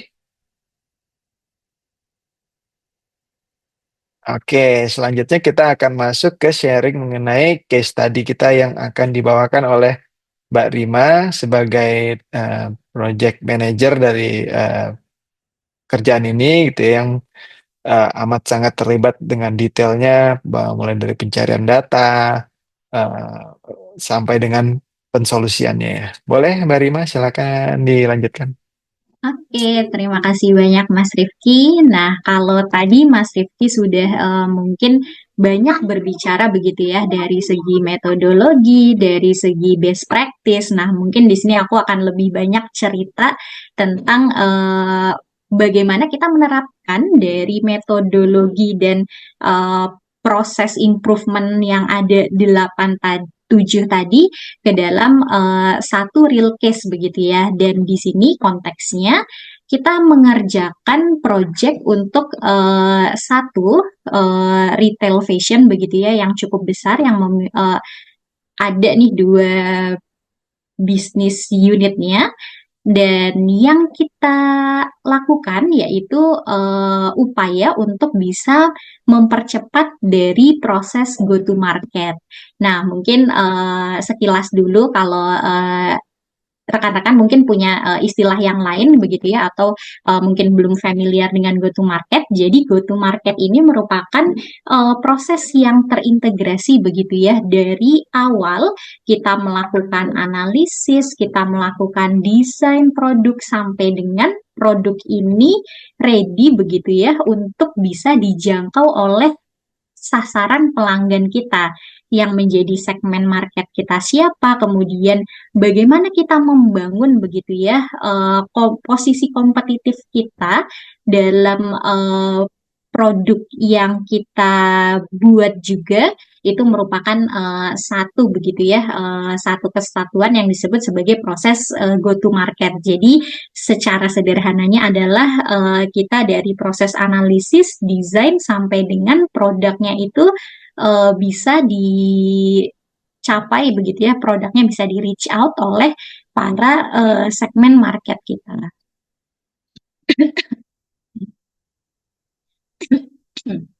Nah, jadi waktu itu kita mendapatkan project ini dengan saat ini klien kami begitu ya, positioningnya itu masih menjadi mengikuti leading trend begitu ya. Kemudian mereka ingin menjadi brand fashion yang sudah trendsetter. Untuk bisa menjadi brand fashion yang memang trendsetter, diperlukan juga perubahan paradigma dari yang sebelumnya ketika melakukan begitu ya proses designing produk masih berbasis product driven. Jadi apa yang ingin saya buat dan apa yang ingin kita tonjolkan begitu ya. Kemudian kita ingin melakukan shifting juga. Jadi paradigma GTM itu tidak hanya dari apa yang ingin kita jual, tapi apa yang ingin market beli. Nah, untuk bisa menjadi trendsetter, ada tantangan juga yang kemudian menjadi semangat begitu ya dari kami dan klien untuk mereduce waste yang ada di proses, sehingga dari waktu go to market yang sebelumnya itu bisa dilakukan 6-10 bulan, kita ingin mempercepatnya menjadi 3-6 bulan. Karena untuk menjadi trendsetter berarti kan kita harus menjadi pioneer begitu ya, yang bisa mengeluarkan produk lebih dulu, kemudian menjadi inspirasi dari brand-brand lain. Nah, maka dari itu proses untuk kita meluncing produk juga tentunya harus dipercepat. Nah, untuk mencapai desired condition ini, kita menemukan begitu ya, banyak challenge juga dari segi people-nya, dari segi prosesnya, sistem, dan juga strateginya. Nah, kita melakukan improvement proses menggunakan tadi ya 7 tahapan dan tools yang memang inspirasinya dari lean management. Jadi dengan semangat untuk mereduce waste agar impact dari waktu go to marketnya itu bisa tercapai, inilah proses yang kita gunakan. Nah, mungkin ini sedikit cerita ya menarik mengenai tantangan kita dalam melakukan proses improvement di go to market di industri retail fashion. Nah, ternyata saat ini terdapat lag time gitu ya, perkembangan tren di Indonesia dengan perkembangan tren di global. Jadi kalau misalnya tren di global begitu ya, analisisnya tren mungkin tahun ini 2025 diprediksi misalnya warna fuchsia akan menjadi warna yang dominan. Ternyata di Indonesia itu ada lag time antara prediksi global dengan tren ini bisa diadaptasi oleh masyarakat kita. Nah, itu menjadi tantangan tersendiri, berarti ketika kita melakukan analisis tren harus ada proses begitu ya yang menjembatani dari lag time implementasi ini. Nah, itu cukup menarik temuan begitu ya yang kita dapatkan di industri fashion, terutama di Indonesia. Dan juga ada tantangan yang mungkin ini akan banyak ditemui dalam tiap company begitu ya, tidak hanya fashion, yaitu pengembangan untuk desain yang memang sifatnya eksperimental, untuk desain yang sifatnya memiliki banyak kebaharuan begitu ya, mungkin dari bentuk, dari warna yang sebelumnya kita nggak pernah gunakan materialnya, dengan desain konvensional yang memang biasanya menjadi cash cow kita gitu ya dalam produk. Nah, perbedaan unsur kebaharuannya itu kan akan berimplikasi pada waktu yang kita gunakan untuk menganalisis begitu ya, untuk kita mendesain, untuk kita trial sampai dengan kita approve. Oke, desain seperti ini, produk seperti ini yang memang akan kita launch itu kan akan berbeda. Nah, bagaimana kemudian kita bisa mengakomodasi proses go to market untuk desain yang memiliki banyak kebaharuan dengan desain yang sifatnya konvensional, dengan mempertimbangkan bahwa untuk kita bisa menjadi sebuah trendsetter begitu ya, berarti desain yang sifatnya eksperimental ini akan menjadi driving dalam positioning kita di market. Untuk kita bisa menjadi top of mind, maka desain yang eksperimental ini perlu dipertahankan begitu ya eksistensinya. Tetapi pada satu sisi desain konvensional ini biasanya sudah menjadi desain yang memang generate dari revenue-nya itu udah tertinggi, orang-orang udah percaya. Nah, untuk kita bisa mendapatkan begitu ya revenue yang tinggi, salah satunya desain eksperimental ini penting juga ya untuk bisa mendrive tadi persepsi dari customer tentang brand kita. Nah, kemudian tentunya juga ketika kita membicarakan retail fashion, banyak data yang dianalisis ya, terutama data terkait dengan tren dari produknya, kemudian tren analisis ekonomi mikro maupun makro untuk kita kemudian merencanakan begitu ya berapa banyak yang akan kita produksi. Itu juga menjadi tantangan. Dan biasanya kalau kita membicarakan industri fashion begitu ya, aspek desain yang memang sifatnya itu kreatif begitu ya, seringkali menjadi bottleneck karena memang standar atau parameter penerimaan untuk sebuah desain dikatakan oke atau tidak, itu kan akan lebih challenging ya untuk distandarisasi. Nah, belum adanya pakem untuk approval ini juga seringkali membuat proses desain menjadi potensi ya untuk bottleneck. Dan kemudian tadi material baru yang memerlukan uji coba, validasi kualitas dan iterasi desain memang memakan waktu lebih lama. Nah, itu beberapa tantangan yang mungkin unik begitu ya untuk proses GTM di industri retail fashion ini.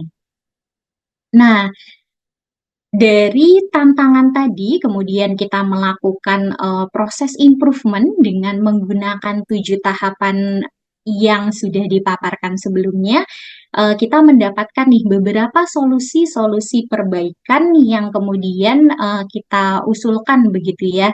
Jadi yang pertama, untuk bisa memang mengelola proses GTM, kita memerlukan satu penambahan role yang dedicated. Karena proses GTM ini kan proses yang akan terus berjalan bersamaan dengan proses operasional. Nah, untuk membebaskan begitu ya orang-orang yang terlibat dari proses GTM untuk eksekusinya dan juga pengelolaannya dari project manajemennya, terutama kita melihat di sini memang ada satu role yang perlu begitu ya memiliki fungsi khusus untuk monitoring, kemudian juga organizing. Nah, tadi terkait dengan banyak begitu ya proses yang memiliki potensi untuk bottleneck, kemudian kita melihat adanya kebutuhan begitu ya untuk pembentukan memang steering committee apabila perlu adanya prosedur eskalasi dari case-case yang sifatnya khusus begitu ya. Nah, kemudian untuk mempercepat learning internal terkait dengan desain, terkait dengan juga proses analisis tren, kemudian proses yang sifatnya berulang, kita perlu nih membuat logbook begitu ya. Dari logbook ini, maka kita bisa berangkat untuk kemudian menganalisis, melihat tren selama ini, apa sih yang menjadi bottleneck ataupun menjadi tantangan tersendiri ya dari tidak terpenuhinya SLA dari proses tersebut. Jadi memang kita perlu ada standarisasinya dalam bentuk logbook. Kemudian ketika tadi kita membicarakan adanya lag begitu ya dari tren global dengan tren lokal atau tren nasional, maka di sini kita perlu ada suatu role khusus yang memang menjadi sifatnya advisory begitu ya untuk memastikan desain yang kita mau sudah mencerminkan dan juga bisa mengcapture dari preferensi lokal. Jadi kita perlu nih ada role yang memang paling paham terhadap preferensi lokal dan juga bisa mengidentifikasi dari segmen market kita punya keunikan apa yang perlu kita jembatani kebutuhannya. Nah, sebelum kita bisa kemudian mengimplementasikan banyak solusi, maka kita perlu bangun sistem yang menjadi landasan terlebih dahulu ya untuk semua data itu bisa terorganize dengan baik. Nah, salah satunya tentunya yaitu kita perlu ada integrasi dashboard internal. Dan ini menarik, salah satu solusi terkait dengan pembentukan tim khusus begitu ya untuk menganalisa tren secara terpusat karena memang ada beberapa bisnis unit. Ini kita analisis dari swim lane-nya bahwa terdapat ternyata proses yang redundan karena sifatnya sama, output-nya sama, tetapi dilakukan oleh orang yang berbeda sehingga kita bisa melihat ini sebagai suatu proses yang bisa di-merger begitu ya. Nah, salah satunya adalah proses yang bertugas untuk melakukan analisa tren. Kemudian ada juga untuk mempercepat analisa tren, kita melihat adanya potensi penggunaan agentic AI dan kemudian untuk memastikan bahwa adanya konsistensi eksekusi begitu ya dalam perencanaan tahunan dengan perencanaan jangka panjang dari brand, tentunya perlu ada penyusunan brand roadmap yang menjadi panduan bagi brand untuk bisa mengevaluasi begitu ya keberjalanan dan keberhasilan proses GTM secara keseluruhan. Kemudian kita juga membuat adanya prioritasi dari pengembangan produk karena tadi ada produk yang sifatnya eksperimental memerlukan waktu lebih lama karena eksplorasi desain dan materialnya itu belum ada learning sebelumnya dengan proses yang reguler. Nah, kita melihat kita perlu begitu ya membuat prioritas pengembangan produk yang berbeda untuk bisa mengcapture memang nature dari proses tersebut. Nah, dari proses improvement yang sudah kita lakukan, kita bisa melihat begitu ya dampak perbaikannya dari lead time keseluruhan GTM. Hypothetically, kita melihat begitu ya dengan penerapan solusi tadi, ada peluang untuk percepatan, kemudian juga kita menstandardisasi dari SOP dan juga RACI dari prosesnya. Kemudian potensi keterlambatan proses GTM juga bisa berkurang karena tadi kita memiliki prosedur begitu ya untuk debottlenecking dari case yang memang sifatnya itu melibatkan banyak creativity ataupun proses yang rawan begitu ya untuk melebihi SLA.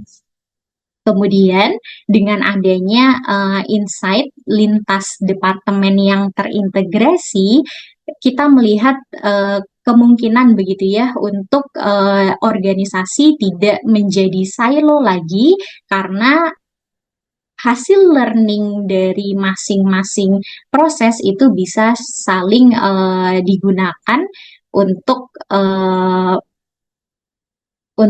melihat begitu ya secara holistik apa sih memang improvement yang diperlukan bagi masing-masing brand. Kemudian dengan tadi salah satunya juga kita mengimplementasikan agentic AI, kita melihat adanya kemungkinan untuk percepatan dari prediksi tren ekonomi dan juga tren produk. Nah, itu merupakan learning begitu ya, cerita kita nih dari kita mengimplementasikan tadi 7 proses hingga kita bisa melihat adanya dampak dari solusi yang kita terapkan dan memang pengalaman yang sangat sangat berharga begitu ya untuk kami sendiri. Nah, mungkin ini juga sedikit lesson learn begitu ya dari kami yang juga ini akan sangat penting untuk HR bisa meningkatkan skillnya supaya HR ini dianggap tadi lebih strategis lagi ya, bahwa HR ini juga merupakan suatu fungsi yang memiliki peran untuk bisa memberikan dampak terukur terhadap bisnis. Nah, salah satunya adalah yang pertama kita harus memahami nih operasi, memahami bisnis dan juga operasinya. Jadi HR tidak hanya lagi bicaranya itu pada administratif, tapi juga kita harus memahami bagaimana bisnis secara keseluruhan itu dijalankan, bagaimana kolaborasi lintas fungsi itu bisa dimappingkan sehingga kita memang bisa melihat apabila ada suatu proses yang ingin kita improve, apa saja komponen yang akan mempengaruhi sistem terintegrasi tersebut dan bagaimana dampaknya dapat diciptakan dari kolaborasi fungsi-fungsi yang ada dalam proses bisnis tersebut. Nah, kemudian yang kedua, kita sebagai HR tentunya juga harus memiliki kemampuan ya untuk mengolah data. Kalau sekarang disebutnya data is the new oil begitu ya, untuk bisa membuat keputusan yang memang menyasar begitu ya dari bottom line dan juga dari akar masalahnya, kita harus memiliki dukungan data untuk memahami nih bahwa memang gejala masalah yang timbul itu memiliki begitu ya implikasi dari akar masalah yang memang selama ini ada dan perlu kita resolve. Dan yang ketiga yaitu kita harus memiliki kemampuan untuk storytelling data. Jadi tadi seperti yang udah disampaikan Mas Rifki, data yang kuat akan lebih berdampak begitu ya jika kita menyampaikannya dalam cerita yang relevan untuk bisnis. Jadi stakeholder pun akan memahami ya urgensi dari proses improvement yang ingin kita lakukan karena memang apa yang kita sampaikan itu memiliki implikasi terhadap bisnis dari bagaimana cara kita membuat storytelling dari data tersebut. Nah, itu mungkin sedikit share dari pengalaman kami ya di Better & Co dalam melakukan, mengimplementasikan proses improvement ini. Silahkan mungkin dari rekan-rekan kalau ada yang mau bertanya atau ada yang mau sharing juga, mangga Teh Alin.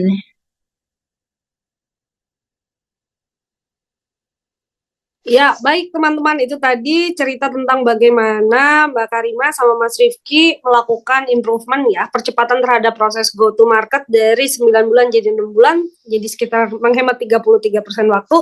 Boleh teman-teman kalau ada yang mau dikulik nih dari Mas Rifki sama Mbak Karima, mumpung orangnya ada di sini, gimana sih akhirnya atau gimana prosesnya, sesusah apa untuk bisa mengidentifikasi area perbaikan misalnya, mau nggak? Silakan bisa langsung ditanyakan aja. Nah, ini dia. Ini udah Devnil. Saya tertarik dengan profil pimpinan kliennya Beterenko. Kok kepikiran dengan pendekatan HR yang secara umum biasanya jadi tugas sales, marketing, dan operation?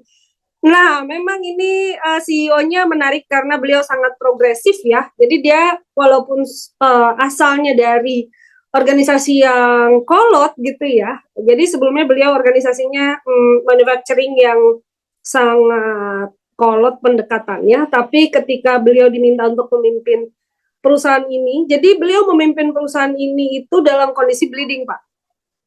Bleeding di tahun 2022 dia diserahi perusahaan ini dalam kondisi minus sekian puluh miliar gitu ya. Kemudian dia sangat suka pendekatan yang baru dan progresif. Dia pakai OKR coach-nya juga Kang Idur ya di sini. Kemudian dalam 2023 itu sudah balik modal, ya sudah profit ya. Di Juni 2023 profit dan sekarang revenue-nya naik di angka rata-rata year on year-nya 40%-an gitu ya.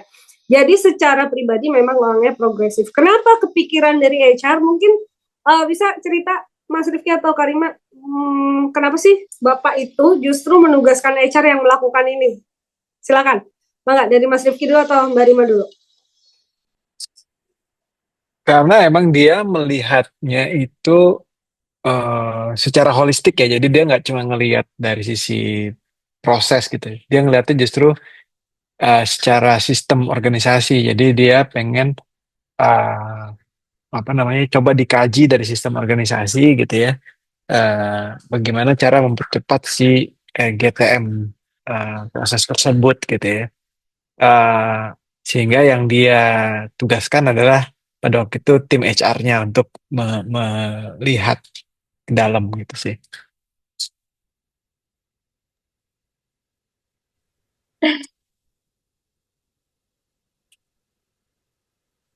Give up dengan orang marketing dan operation. Oke, nah mungkin kalau kenapa pada akhirnya project ini didelegasikan begitu ya ke tim HR-nya. Jadi dari leader pun juga melihat bahwa dari nature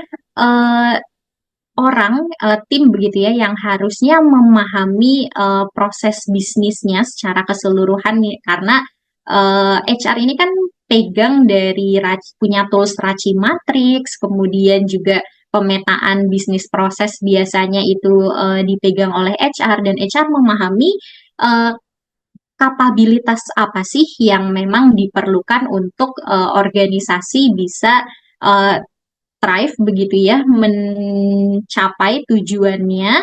Dan biasanya evaluasi dari operating model yang kemudian diturunkan menjadi struktur organisasi ini akan lebih mudah begitu ya dievaluasinya apabila memang dipegang oleh tim HR. Nah, mungkin itu menjadi semangat dari leadernya kemudian untuk melihat kenapa nih sepertinya yang bisa pegang dari yang bisa didelegasikan untuk proses improvement ini adalah tim HR-nya. Ya, dan mungkin karena proses go to market itu punyanya orang marketing gitu kan ya. Jadi mungkin si marketingnya sendiri merasa bahwa ya udah ini memang harusnya gini gitu. Jadi HR tadi sebagai pihak luar yang tidak terbiasa dengan prosesnya yang dianggap bisa melihat. Nah, alhamdulillahnya adalah mereka juga engage konsultan. Jadi konsultan juga menambahkan perspektif dari dari orang yang memang nggak terlibat sehari-hari di proses itu gitu sih Pak. Oke, mungkin udah Devil juga ada pengalaman karena udah Devil juga banyak di proses. Silahkan kalau misalnya ada pengalaman yang mau di-sharing atau teman-teman yang lain silahkan kalau masih ada pertanyaan. Nah ini dia. HR juga mengatur skema jam kerja roster di site baru. Betul, betul ya. Nah ini yang biasa ditambang tadi udah capcus ya Mbak Hadiati. Mas Rifki juga lama ya di mining ya. Oh, pertimbangan biayanya. Betul Mas, jadi pertimbangan biayanya harus dilihat gitu ya. Oke, boleh silakan teman-teman kalau ada yang mau di-sharing, boleh open mic, open cam, atau ditulis saja di sini juga nggak apa-apa. Monggo. Kalau nggak ada, sebelum kita lanjutkan proses Q&A-nya, boleh dong kita sesi foto bersama dulu ya. Oke, silakan teman-teman yang kira-kira punya keleluasan untuk open cam, boleh open cam, kita foto-foto bareng dulu, kemudian nanti kita lanjutkan lagi sesi Q&A-nya, kemudian nanti ada beberapa informasi penting juga di belakangnya. Boleh, silakan di open cam dulu, kita foto bareng. Hai semuanya, Mbak Listia, udah Devnil, bangga, kita open, halo, udah lagi di mana udah? Lagi di rumah aja. Rumah di mana dah? Jatiwarna. Jatiwarna. Wah, Mbak Listia lagi nyetir ya? Apa disetirin? Aman-aman Mbak. Oke, silakan teman-teman yang bisa punya keleluasan untuk open cam silakan. Kalau enggak, ayo boleh langsung diambil aja fotonya, Kane. Siap. Oke, lihat. Oke. 3, 2, 1. Cheers. Cheers. Oke, sudah. Sip. Oke, boleh kalau misalnya ada pertanyaan-pertanyaan lain, boleh silahkan langsung di kolom chat atau mungkin mau open mic juga, sambil saya sampaikan beberapa informasi lainnya ya, boleh Mbak Karimah? Baik, semoga sesi ini bermanfaat buat teman-teman semua. Boleh Mbak Karimah di-share screen lagi lanjutannya? Oke. Ya, silakan kita bisa masuk Q&A. Nah, sambil teman-teman mungkin ada berpikir ada yang mau ditanyain, yang lainnya, kita juga next eventnya ada Aligning OKR with Strategy. Ini sangat penting untuk para business owner dan juga leaders ya, karena di sini kita akan belajar bagaimana mengeksekusi strategi yang kita miliki menjadi day-to-day activity yang memang implementable. Ini akan dilaksanakan di tanggal 21 Mei ya, lokasinya di Art Hotel Senayan. Silahkan kalau misalnya yang membutuhkan, mungkin tadi Mas Abdul sebagai business owner kayaknya ini akan sangat relevan untuk business owner ya. Oke, nextnya ada apa lagi yang kita punya? Nah, ini dia balik lagi Mbak Karimah, kemudian bersama dengan Kang Idur akan punya workshop namanya berkolega dengan AI. Ini kita membangun aplikasi HR dengan agentic AI. Sesi trainingnya nggak lama, cuman sekitar 2,5 jam, tapi di akhir sesi teman-teman udah bisa bikin bikin aplikasi sendiri. HR kalau gemes-gemes gitu ya, aduh ini kok sama IT nggak dikabulkan gitu ya, bisa bikin aplikasi sendiri, mulai dari mau survei karyawan, mulai dari mau tracking kandidat, absensi dan seterusnya. Nah ini mungkin kalau misalnya belum punya tim HR internal bisa bikin aplikasi sendiri, kemudian juga teman-teman HR supaya sebelum dibuatkan yang lebih komprehensif oleh tim IT bisa bikin aplikasi sendiri juga, atau dan ini sebenarnya tidak cuma di HR sih, boleh ajak rekan-rekannya di luar HR, cuma karena audiens kita kebanyakan HR, kita mengajak teman-teman HR untuk berkolega dengan AI, membangun aplikasi HR dengan agentic AI. Nggak perlu bisa coding, teman-teman ya. Jadi nggak harus background-nya engineer, background-nya seni rupa pun bisa, background-nya sosial bisa, nggak harus bisa hitung-hitungan, nggak ada koding, tapi teman-teman at the end of the session akan punya aplikasi teman-teman sendiri. Menarik ya? Silakan daftar, acaranya 31 Mei jam 9 sampai 11.30, jadi nggak sampai 3 jam. 2,5 jam aja teman-teman udah bisa bikin aplikasi sendiri. Menarik, karena AI ini powerful banget ya. Oke, nextnya kita punya apa lagi? Kita punya seri data analytics yang akan disampaikan oleh Mas Rifki, Kang Idur, dan juga ada Kang Ian Musinin. Beliau adalah statistician yang salah satu yang paling berpengaruh di Asia Tenggara ya. Jadi teman-teman akan belajar mengenai bagaimana membuat predictive analytics, memprediksi apa yang akan terjadi, bukan meramal ya, bukan perdukunan ya, ini ilmunya ilmu data, silahkan karena Better & Co sendiri sangat berbasis data dan berbasis teknologi. Oke, kemudian apalagi yang akan kita miliki seterusnya? Masih banyak ya? Oh iya, buat teman-teman, nah ini tadi yang mungkin belum punya fungsi HR, bisa pakai template HRD, jadi bisa ada banyak macam-macam di template HRD dan teman-teman harganya juga kayaknya murah deh, saya juga lupa nih ya harganya ya. Jadi kita punya produk template HRD buat teman-teman business owner atau mungkin company yang belum implement HRIS, silahkan masuk ke utas.me/template HRD, di sana bisa di-download macam-macam template HRD ya teman-teman. Oke, kalau misalnya nggak ada pertanyaan, udah ada pertanyaan belum? Silahkan loh kalau mau ada pertanyaan. Kalau belum ada pertanyaan, mungkin saya bisa minta feedback ya teman-teman dong, boleh? Feedback formnya. Oke, feedback formnya, silakan. Oke, feedback formnya silakan di-show di www.menti.com. Minta tolong diisi untuk masukan-masukan kepada kami, silakan. Neira harusnya pakai link baru ya ini.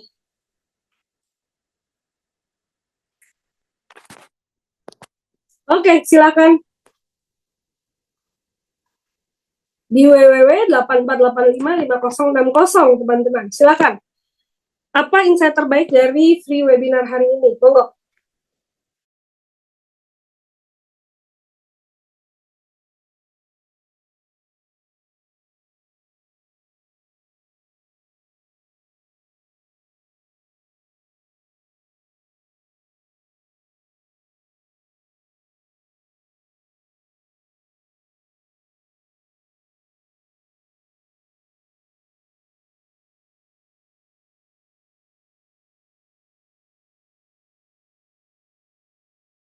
Ya, betul. Proses improvement bisa di HR juga ya. Betul sekali. Kemudian silakan teman-teman. Strategic HR perlu digaungkan. Nah, ya. Baik, boleh. Silakan, apalagi sih insight terbaiknya, karena ternyata kalau HR berperan secara strategik bisa langsung berdampak pada revenue, pada percepatan proses, pada penghematan biaya ya. Boleh kalau ada lagi. Sambil mengisi kita bisa masuk ke slide berikutnya ya sebenarnya. Boleh Kak Neira? Sebenarnya topik free webinar apalagi yang ingin dibahas nih teman-teman, silakan. Kalau nanti kita punya free webinar, apalagi sih yang pengen dibahas yang kita bisa diskusi sama-sama. Monggo silakan, kita perlu masukan dari teman-teman semua. Jadi tadi back-nya itu boleh, Naira boleh di... Nah, tema cost leadership katanya gitu, kata Mas Abdil. Menarik, tema cost leadership. Kita akan, karena peran HR sebagai strategi, kayaknya HR juga perlu paham mengenai strategi. Salah satu strategi yang sangat common digunakan adalah either kita jadi product leadership gitu ya, ada high differentiators, atau cost leadership gitu ya, bagaimana kita menjadi unggul dalam mengelola biaya. Oke, insight terbaiknya ketika HR bisa jadi business partner, company bisa menghemat budget lebih besar, betul.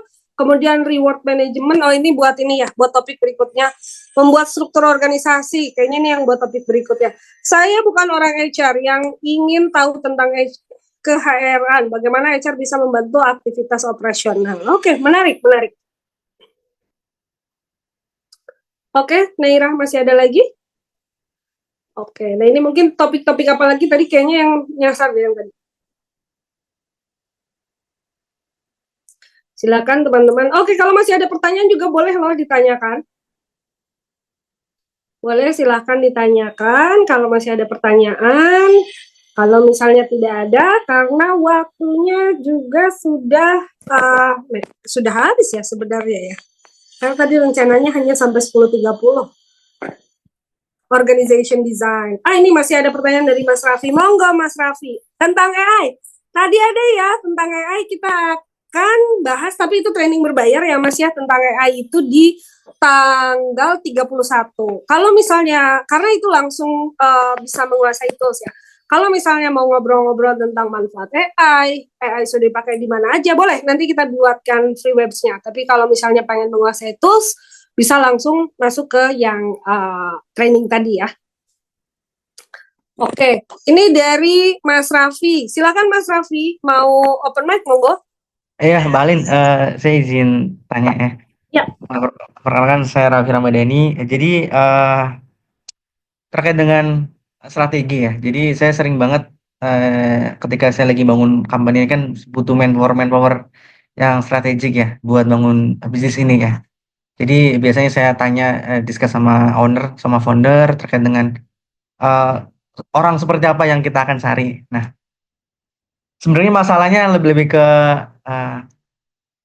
gaji yang kita akan tawarkan ke si kandidat ini. Jadi kita dapat kandidatnya expertise, semisal oh ini kayaknya ada dia punya value yang sesuai apa yang kita pengen ya dan sesuai dengan tujuan perusahaan. Tapi mungkin value-nya terlalu besar atau bagaimana. Nah, bagaimana HR ini menilai tentang investasi manpower ini ya terkait dengan salary ya, harga ya. Saya bilangnya harga tuh. Kan mereka jual jasa ya. Jadi gimana HR tuh oh bahwa Pak ini gaji tinggi tapi nanti impact bisnisnya seperti apa itu kan juga sebenarnya kita harus ngasih rekomendasi ya. Rekomendasi takutnya juga kemahalan harganya atau mungkin terlalu kecil saya juga hari ini kita nggak dapat kandidat yang bagus, mereka juga kerja nggak maksimal dan sebagainya gitu. Atau mungkin karena budget kita sedikit, akhirnya kita dapat kandidat yang tidak sesuai dengan rules atau strategi yang kita udah bangun sama owner. Mungkin itu, apakah Mbak Elin mungkin bisa atau teman-temannya lain mungkin bisa sharing pengalamannya?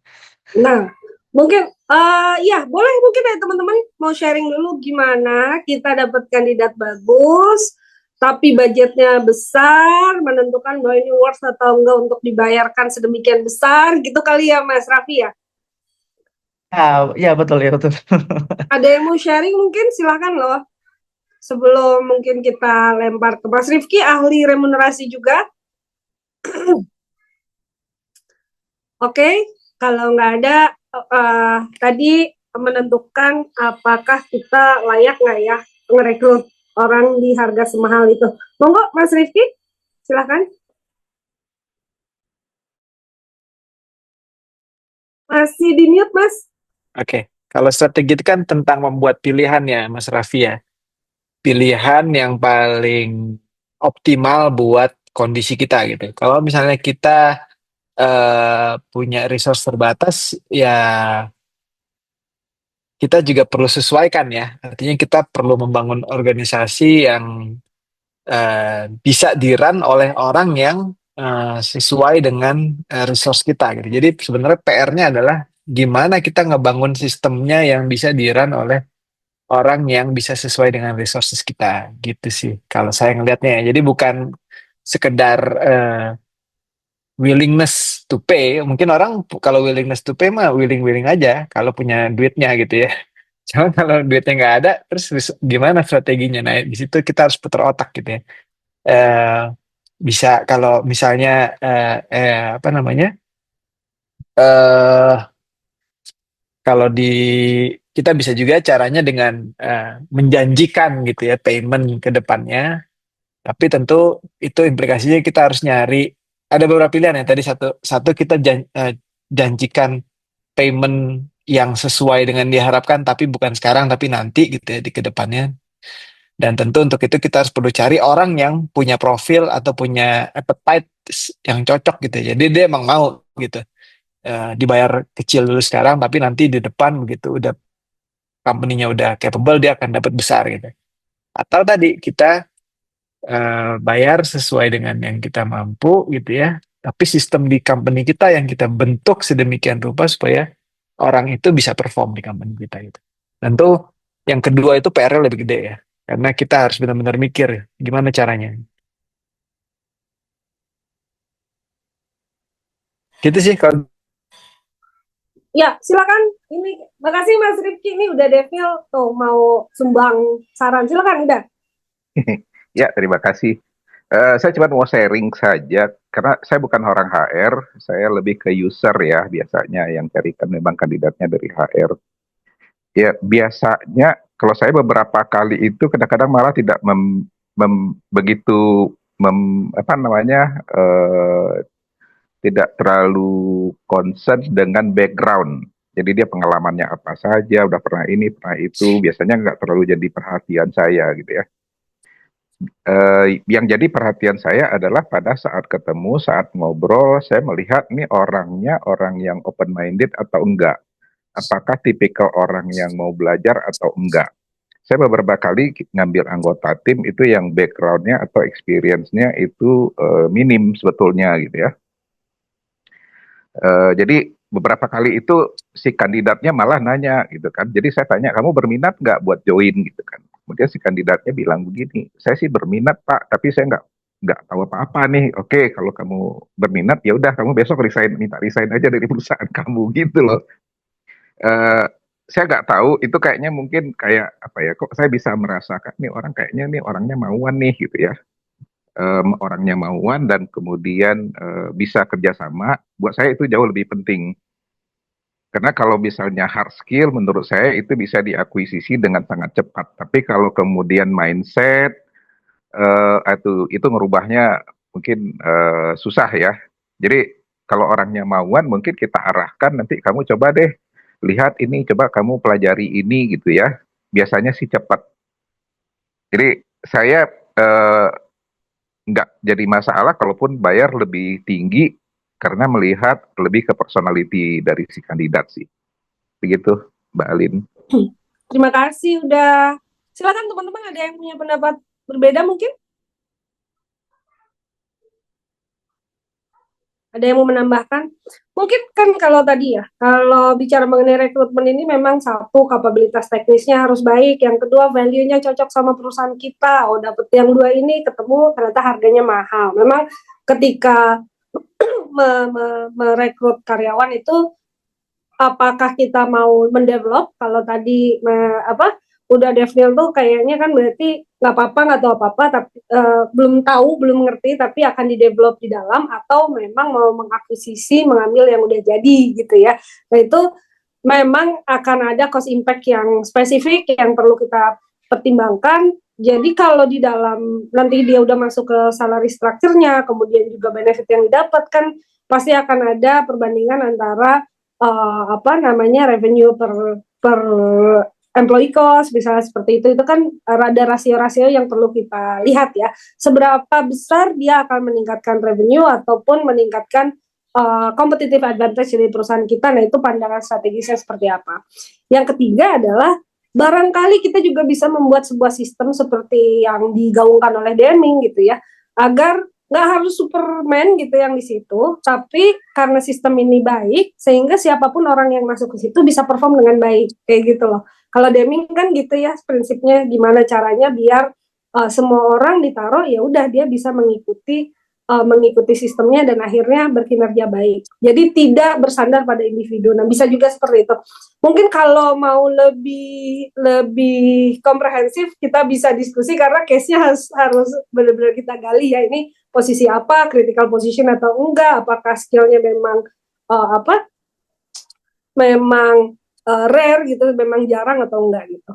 Tanya, apakah bisa berjalan bersamaan ketika implementasi OKR yang digabungkan sama BSC, Bu? Atau harus milih salah satunya dalam framework Fashion on Multiple Team Mrs. Ini berarti sudah bergeser ya topiknya ke arah OKR dan BSC. Boleh nanti kita diskusi di next session. Kalau Bapak nggak sempat juga ada ininya kok, ada videonya tentang OKR, nanti saya bisa share ke Mas Abdil ya. Karena mungkin ini akan panjang pembahasannya antara OKR, BSC, KPI, dan yang lainnya gitu ya. Gitu sih. Nanti kita ngobrol lebih lanjut Mas Abdil. Mas Raffi, saya nggak tahu apakah cukup menjawab atau enggak. Dari sharing. Cukup baik. Memberi gambaran. Cukup memberi gambaran. Nanti kita banyak diskusi di grup aja ya Mas ya, biar seru gitu ya, biar teman-teman yang lain juga mungkin bisa urun saran. Dan Agile HR, nanti kita bisa share grupnya Agile HR, di situ ada subgrupnya yang bicara mengenai reward khusus ya. Jadi di situ ada banyak praktisi reward, remunerasi, compensation benefit gitu Mas. Silakan join ke grup itu juga. Monggo. Kalau nggak ada, Mas Rifki, Mbak Karima masih ada yang ingin disampaikan? Nggak ada sih, cukup. Oke, Nanti mungkin kita ini bisa aja. diskusi di grup aja ya kalau Betul. misalnya ada yang Silakan bergabung ke grup Agile HR. Kak Neira nanti bisa diarahkan link grup Agile HR-nya ya buat teman-teman. Boleh ditaruh juga di chat room di sini ya. Kak Neira mungkin ada yang nggak masuk grup peserta. Silahkan ditaruh link grup untuk join Agile HR. Teman-teman, terima kasih banyak atas kehadirannya hari ini, dan juga terima kasih banyak Mas Rifki, Mbak Karima yang udah sharing pengalamannya yang sangat berharga.